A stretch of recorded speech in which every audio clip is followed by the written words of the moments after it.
नमस्कार, मैं Jhumur Chaudhary edu skills hub में आपका फिर से स्वागत है।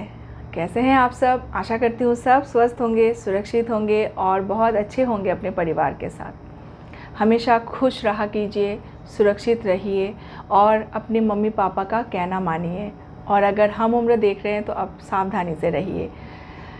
आज का मेरा ये टॉपिक है meaning of the aims of education. मैंने लास्ट 2 क्लासेस में बताया है कॉन्सेप्ट के बारे में, डिराइवेशन के बारे में एजुकेशन का, और मैंने बहुत सारी चीज़ों के ऊपर लास्ट वीडियोस में डिस्कस किया है। आज का मेरा टॉपिक है meaning of the aims of education. पहले एम ऑफ एजुकेशन को समझ लेते हैं। देखिए, जब भी आप कोई भी चीज़ को पढ़ें, स्टडी करें, तब टुकड़ों में उसको समझने की कोशिश करें। उसके बाद आप उसको लाइंस में कन्वर्ट करके लाइंस को समझने की कोशिश करें। ऐसा करेंगे तो ज़िंदगी भर उस चीज़ को आप याद रख सकते हैं और लॉन्ग रिटेन होता है। आपका ब्रेन जो है ना, लॉन्ग टाइम के लिए उसको मेमोरी में कैच कर लेता है। इसलिए पहले मैं बताऊंगी आपको एम का मतलब। एम का मतलब है उद्देश्य। हम जिंदगी में कुछ ना कुछ उद्देश्य के लिए जीते हैं, है ना। एक जानवर में और एक इंसान में क्या फ़र्क है? क्योंकि जानवर के पास कोई उद्देश्य नहीं होता, कोई एम नहीं होता अपने लाइफ में, लेकिन इंसानों के पास एम होता है ना। तो इसी तरह से एडुकेशन का भी एम है। तो एडुकेशन का मतलब क्या है? शिक्षा। तो शिक्षा का भी एक उद्देश्य होता है, एक गोल्स होता है, ठीक है। तो पहले आप मीनिंग को समझ लीजिए। एंशियंट डेज में, पुराने ज़माने में कहा जाता था कि नॉलेज को गैदर करना ही एडुकेशन है। उसका पर्पस ही नॉलेज को गैदर करना है, ठीक है ना। एम्स ऑफ एडुकेशन का पर्पस क्या हो गया? एम्स क्या हो गया? नॉलेज को गैदर करना, ज्ञान को प्राप्त करना, वही एडुकेशन है ना। वही एडुकेशन का एम है। ये पुराने ज़माने में ऐसा सोचा जाता था, ठीक है। नेक्स्ट, उसके बाद ह्यूमन पर्सनैलिटी को डेवलप करना एम्स ऑफ एजुकेशन हो गया, है ना। एजुकेशन का उद्देश्य क्या हो गया बदलकर? ह्यूमन पर्सनैलिटी को डेवलप करना, ठीक है ना। क्योंकि हम बहुत तरह से पर्सनैलिटी को देखते हैं, है ना। हम फिल्म स्टार को देखते हैं, हम एक बिजनेस टाइकून को देखते हैं, तो उनके अलग अलग पर्सनैलिटी हैं, वो अपनी पर्सनैलिटी के हिसाब से काम करते हैं। तो ह्यूमन पर्सनैलिटी को डेवलप करना, ह्यूमन बीइंग को ट्रेन करना, क्या हो गया? पर्पस हो गया और एम हो गया एजुकेशन का। पेस्टालॉजी, जो मॉडर्न एजुकेशन के फादर भी कहा जाता है उन्होंने कहा है कंप्लीट लिविंग। कंप्लीट लिविंग का मतलब है हार्मोनियस डेवलपमेंट। एक सोसाइटी में जब हम मिलजुल के रहते हैं, एक दूसरे की मदद करते हैं, तो उसको कंप्लीट एजुकेशन बोला जाता है और यही एजुकेशन का एम होना चाहिए। तो उनके हिसाब से एजुकेशन का एम क्या होना चाहिए? उनके हिसाब से एजुकेशन का एम होना चाहिए कंप्लीट लिविंग। कंप्लीट लिविंग का मतलब क्या है? हार्मोनियस डेवलपमेंट, मतलब मिलजुल के रहें, एक दूसरे की मदद करें, एक दूसरे की सहायता करें, ठीक है। इंडियन फिलोसोफर्स क्या बोलते हैं? इंडियन फिलोसोफर्स बोलते हैं स्पिरिचुअल डेवलपमेंट को एम ऑफ एजुकेशन कहा जाता है। मैंने पहले ही बता दिया, एम का मतलब है गोल, एम का मतलब है आप भविष्य में क्या करेंगे, है ना। तो एजुकेशन का एम क्या हो गया इंडियन फिलोसोफर के पास? इंडियन फिलोसोफर्स ने कहा एजुकेशन का एम हो गया जो स्पिरिचुअल डेवलपमेंट करते हैं, जो अपने आध्यात्मिक चीज़ों में अपना जो भविष्य है उनको निर्माण करते हैं, और आप आध्यात्मिक वे से आप डेवलपमेंट हो, उसको एम्स ऑफ एजुकेशन बोला जाता है, ठीक है। तो आपको लगता है एम्स ऑफ एजुकेशन, बहुत सारे लोग बहुत सारे एम्स ऑफ एजुकेशन का पर्पस या एम समझ सकते हैं, बहुत सारी चीज़ों को समझ सकते हैं, लेकिन ये 4 जो पॉइंट्स मैंने दी हैं, ये आप एग्ज़ामिनेशन में ज़रूर लिखिएगा, ठीक है। क्योंकि आप अपने मन से नहीं लिख सकते, आप अपने मन से डिस्क्राइब कर सकते हैं, लेकिन आप कुछ चीज़ों का आप मेंशन करना पड़ेगा आपके आंसर शीट में, ठीक है। तो अगर एग्ज़ामिनेशन में आता है what are the aims of education और what do mean by aims of education, तो आप ये अलग अलग 4 एंगल में आप एम्स ऑफ एजुकेशन को डिस्क्राइब कीजिएगा, ठीक है। नेक्स्ट चलते हैं factors that influence educational aims, मतलब factors that determine educational aims. अभी फैक्टर्स का मतलब क्या है? फैक्टर्स का मतलब है कारक, एलिमेंट। यहाँ नाउन यूज़ हुआ है ना। ऐसे बहुत सारे अगर भार्ब यूज़ होता था तो कॉजेज़ होगा, है ना। लेकिन इधर पे जो हम बता रहे हैं factors that influence educational AIIMS का मतलब हो गया कारक, है ना। कौन से क्षेत्र हैं, कौन से एरिया हैं जो एजुकेशनल एम्स को फुलफिल करता है ना। तो पहला क्षेत्र जो है, पहला फैक्टर जो है फिलोसॉफिकल फैक्टर्स। अभी फिलोसॉफिकल फैक्टर्स क्या है? फिलोसॉफिकल फैक्टर्स देखिए 3 स्कूल ऑफ थॉट है हमारे, आइडियलिज्म, नेचुरलिज्म और प्रेगमेटिज्म। मेरा आगे का वीडियोस आइडियलिज्म, प्रेगमेटिज्म और नेचुरलिज्म के ऊपर आने वाला है, आप लोग ज़रूर देखिएगा। तो ये जो अलग अलग व्यूज़ हैं वो फिलोसॉफिकल बातें करते हैं, अपनी थॉट्स देते हैं। कोई है जो आइडियलिस्टिक है, जो आइडियल चीज़ों को फॉलो करता है ना। जैसे स्वामी विवेकानंद जी हैं, वो आइडियलिज़म के माने जाते हैं, वो, है ना। तो उसके बाद प्रैग्मेटिक, जो प्रैक्टिकल चीज़ों को विश्वास करते हैं, जो चीज़ देखते हैं उसी को ही मानते हैं, तो वो प्रैक्टिकल हो गया। और जो नेचुरल, जो नेचर के ऊपर होता है कोई भी चीज़, जैसे नेचुरल ऑटोमेटिक आना चाहिए बच्चों में, या ऑटोमेटिक चीज़ों को हम उभारने लगते हैं। बच्चों में एक इनबॉर्न कैपेसिटी होता है, नेचुरल कैपेसिटी होता है ना, जो हम बोलते हैं नेचुरल रहो हमेशा, मतलब ओरिजिनल रहो, है ना। तो इस चीज़ों को डील करता है, और ये सारी चीज़ कहाँ आती है? फिलोसॉफिकल फैक्टर्स के अंदर आती है, ठीक है।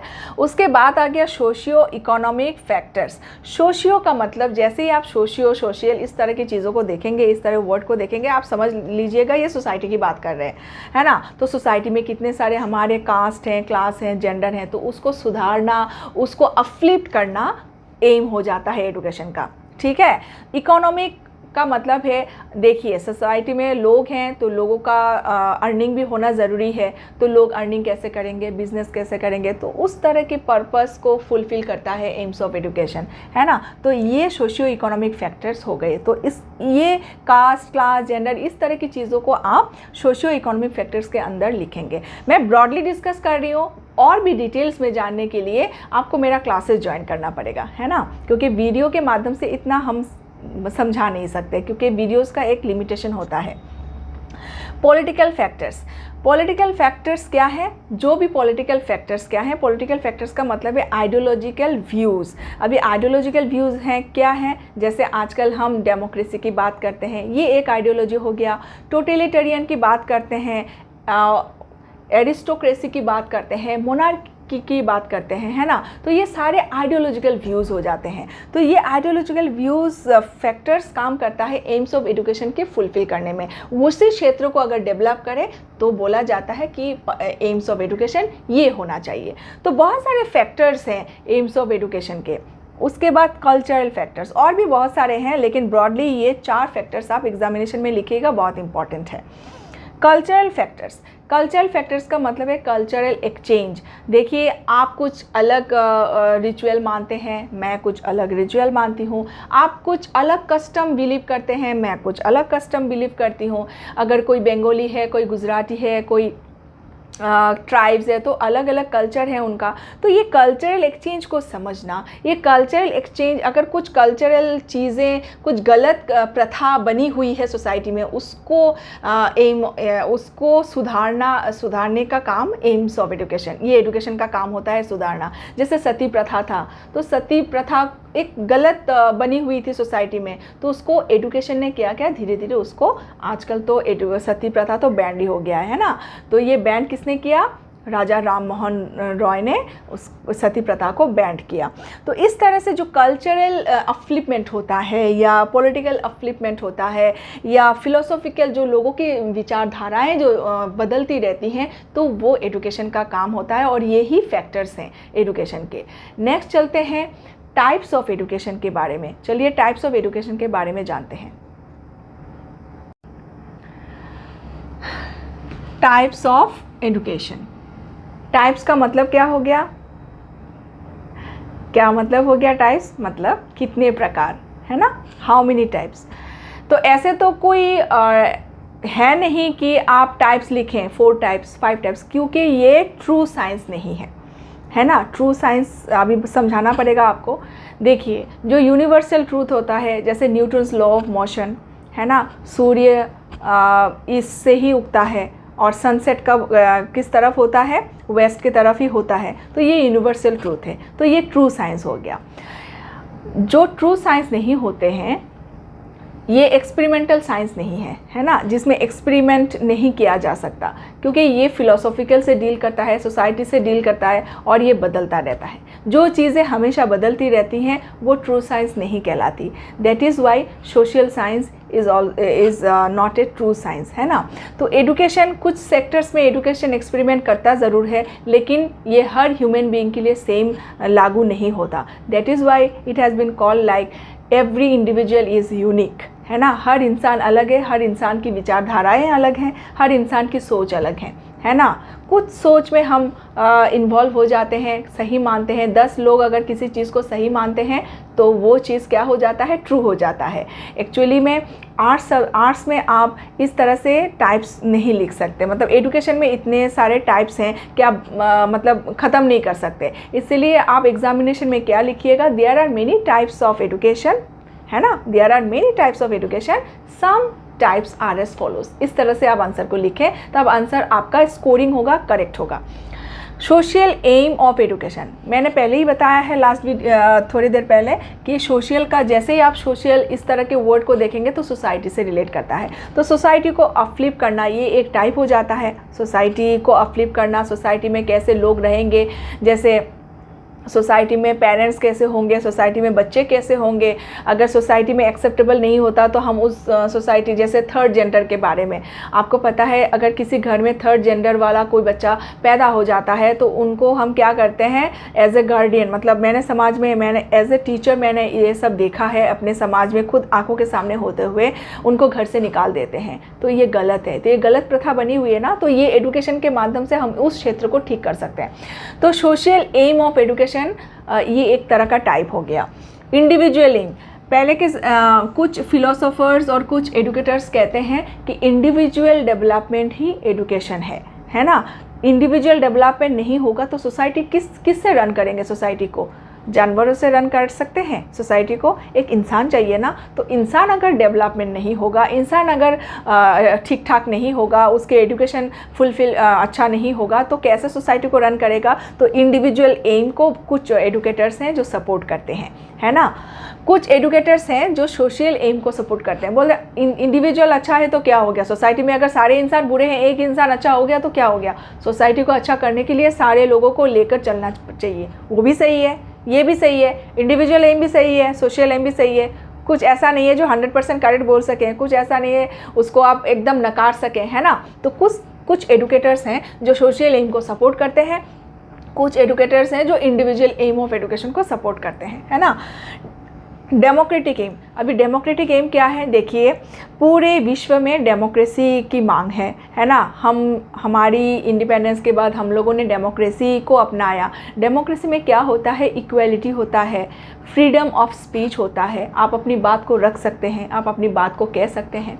मैं एक पॉलिटिकल साइंस की टीचर भी हूँ, मैं एजुकेशन पढ़ाती हूँ, लेकिन ये डेमोक्रेसी के बारे में इसलिए आपको बता रही हूँ। डेमोक्रेसी के कुछ पर्पस होते हैं, कुछ एलिमेंट्स होते हैं। इंडिया को लार्जेस्ट डेमोक्रेसी फॉलोअर बोला जाता है, क्योंकि इंडिया में ही वो सारे एलिमेंट्स का फॉलो करते हैं जो एक डेमोक्रेसी में होती है। एक डेमोक्रेसी में इक्वलिटी की बात होती है। हम इतने भिन्न देश हैं, हमारे इतने कास्ट सिस्टम है, जो दूसरे कहीं देशों में आपको इतने कास्ट सिस्टम, इतने वेरिएशन नहीं मिलेगा, फिर भी हम एकता से रहते हैं। इंडियन, वी आर इंडियन, एक वर्ड में कहते हैं। आपने चक दे इंडिया देखा होगा फिल्म, चक दे इंडिया में शाहरुख खान तब तक एक इंसान को ट्रेनिंग नहीं देता जब तक वो कहता नहीं है आई एम इंडियन। पहला आपका परिचय आई एम इंडियन होना चाहिए। तो यही एजुकेशन का पर्पस है, आपको यूनिटी सिखाता है, आपको एक सबके साथ मिलजुल के रहना सिखाता है। पहले आप दूसरों के बारे में सोचें, उसके बाद अगर कुछ बच जाए तो खुद के बारे में सोचें।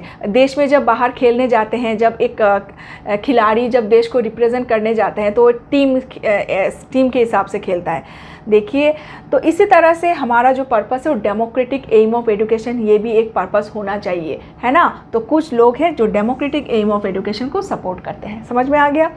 Ultimate aim of education, ultimate aim of education का मतलब है हर तरह से एकदम अच्छा, है ना। तो ये तो संभव नहीं है। अल्टीमेट एम ऑफ एजुकेशन ये प्रैक्टिकली पॉसिबल नहीं है। एक सोसाइटी हर तरह से अच्छा हो जाएगा, ये आप किसी भी ये पृथ्वी में, ये आर्थ में मुझे तो लगता है संभव नहीं है। अगर कभी संभव हो गया तो मेरा ये वीडियो गलत हो जाएगा, है ना। तो अल्टीमेट एम ऑफ एजुकेशन का मतलब है एक इंडिविजुअल का अल्टीमेट गोल क्या होना चाहिए, एक सोसाइटी का अल्टीमेट गोल क्या होना चाहिए। जैसे एक कहावत है ना, अगर 10 इंसान को बचाने में एक इंसान की कुर्बानी देनी है तो एक इंसान को कुर्बान कर दो। अगर 10 गाँव को बचाने के लिए एक गाँव कुर्बान होता है तो कुर्बान कर दो।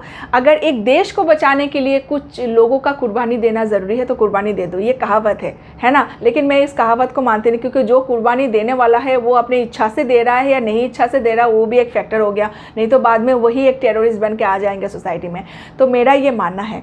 तो इसीलिए किसी का मत लिए ऐसे चीज़ें नहीं करनी चाहिए, है ना। क्योंकि पता नहीं आप किसके अंदर क्या पैदा कर देंगे। आपके एक अच्छे, आपका तो विचार अच्छा है ना, लेकिन ये विचार उन लोगों, जिन लोगों के लिए आप कर रहे हैं, वो लोग क्या उसको मानेंगे, है ना। तो वोकेशनल एम ऑफ एजुकेशन का मतलब है, वोकेशनल का मतलब क्या हो गया, जो आप एकेडमिक कारिकुलर से हटकर करते हैं। जैसे कोई स्किल डेवलप करते हैं, आप एक प्रोफेशनल स्किल डेवलप करते हैं, कोई सिलाई करता है, कोई टेक्निकल काम करता है ना। तो इस तरह के कुछ, जो कोई गाना गाता है, कोई डांस करता है, तो ये वोकेशनल एम ऑफ एजुकेशन हो गया। तो ये एजुकेशन का बहुत सारे फैक्टर्स हैं, एजुकेशन के बहुत सारे टाइप्स हैं, आप अनगिनत टाइप्स हैं। तो इसीलिए आप आंसर में बुद्धिमान का काम है। There are lots of types of education, there are many types of education, but some of the types are as mention below. आप अपने मार्क्स के अनुसार टाइप्स को लिखेंगे, ठीक है। तो मेरा वीडियोज़ अच्छा लगे तो लाइक एंड शेयर ज़रूर करें, उन बच्चों तक पहुँचाएँ जिन बच्चों के पास पैसे नहीं हैं पढ़ने के लिए। एक मोबाइल फ़ोन किसी तरह मम्मी पापा ख़रीद के देते हैं और उसी मोबाइल से वो पढ़ना चाहते हैं, है ना। बहुत सारे ऐसे पेरेंट्स को भी देखा है। इसीलिए मेरा ये जो पर्पस है एजुकेशन का, मैं ये एजुकेशन उन बच्चों तक पहुंचाना चाहती हूँ। मेरे ये जर्नी में मेरी मदद कीजिए, उन बच्चों तक पहुंचाइए जिन बच्चों के पास पढ़ने के साधन नहीं है, वो दूर दूर में क्लासेस करने के लिए जा नहीं सकते, एफोर्ड नहीं कर सकते, है ना। मेरा वीडियोज़ अच्छा लगे तो लाइक एंड शेयर ज़रूर करें। बहुत बहुत धन्यवाद।